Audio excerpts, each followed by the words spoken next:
আসসালামু আলাইকুম প্রিয় দর্শক, আমি এই মুহূর্তে আছি রংপুরের পীরগাছা উপজেলা স্বাস্থ্য কমপ্লেক্সে। আর আপনারা দেখছেন যে এটি হচ্ছে মহিলা ওয়ার্ড। এই মহিলা ওয়ার্ডের বিছানা নম্বর হচ্ছে 32। এই 32 নম্বর বিছানার উপরে কিন্তু এই যে ছাদ ধসে একজন অসুস্থ রোগী আবারও আহত হয়েছে। আমরা যেটি দেখতে পাচ্ছি যে এখন থেকে আমরা যেটি শুনে এসেছি যে আজকে বিকাল 5টার সময়, এখন থেকে প্রায় কিছুক্ষণ আগে এই ছাদ ধসে কিন্তু একজন রোগী এখানে চিকিৎসাধীন অবস্থায় গুরুতর আহত হয়েছে। আমরা একটু রোগীর যে স্বজন আছে আমরা তার সাথে একটু কথা বলতে চাই। ভাই একটু আসেন, এই যে কি হয়েছে, কখন হয়েছে একটু বলেন তো। তো প্রায় 5:35-এর দিকে এই ঘটনা। তো আমি একটু নিচে নামছি পানি আনার জন্যে, তো শুনলাম যে ছাদ ভেঙে পড়ে গেছে।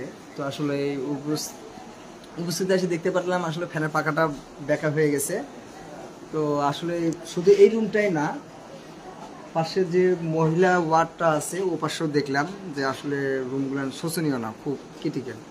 সিস্টাররা যে ডিউটি করে ওদের রুমটা ওগুলো ভালো না, তো কখন যে ছাদ ভেঙে যাবে আসলে সিস্টাররাও মানে এখানে যে টিএসি স্যার আছে বা আরমো স্যার আছে, তারা আসলে এই জিনিসগুলো খুব আসলে যে পেশেন্ট এখানে মানে খুব সেফজন মনে করতেছে না। তো আসলে এটা ইউনো স্যারকে বলবো যে এখানে আসলে গুরুত্ব সহকারে দেখার জন্য। রোগীর নাম কি? আপনার রোগীর নাম কি? মোসাম্মদ রিমা আক্তার।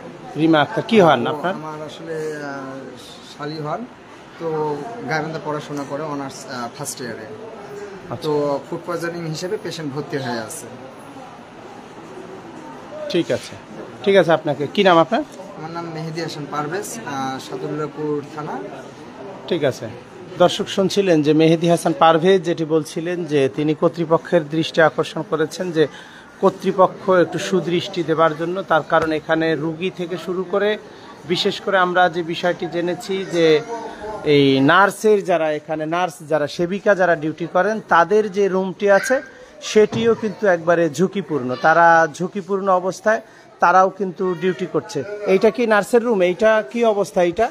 তো দর্শক আমরা একটু দেখাতে চাই যে এই যে নার্সের যে রুমটি আছে এটিরও কিন্তু যে বিম আছে, এই বিমে কিন্তু ফাটল ধরেছে। এবং আমরা কয়েকজনের মাধ্যমে শুনেছি যারা নার্স যারা এখানে ডিউটি করছেন, যারা প্রতিনিয়ত রুগীর সেবা দিচ্ছেন, তারাও কিন্তু আতঙ্কের মধ্য দিয়ে তারা এখানে মানুষের সেবা দিচ্ছেন যে কোনো মুহূর্তে এই ছাদ বা এই বিম ধসে তাদের শরীরে পড়তে পারে এবং এতে হতাহতের ঘটনাও ঘটতে পারে। এরকম একটা আতঙ্কের মধ্য দিয়ে কিন্তু পীরগাছা উপজেলা স্বাস্থ্য কমপ্লেক্সে যারা আছেন তারা কিন্তু চিকিৎসা সেবা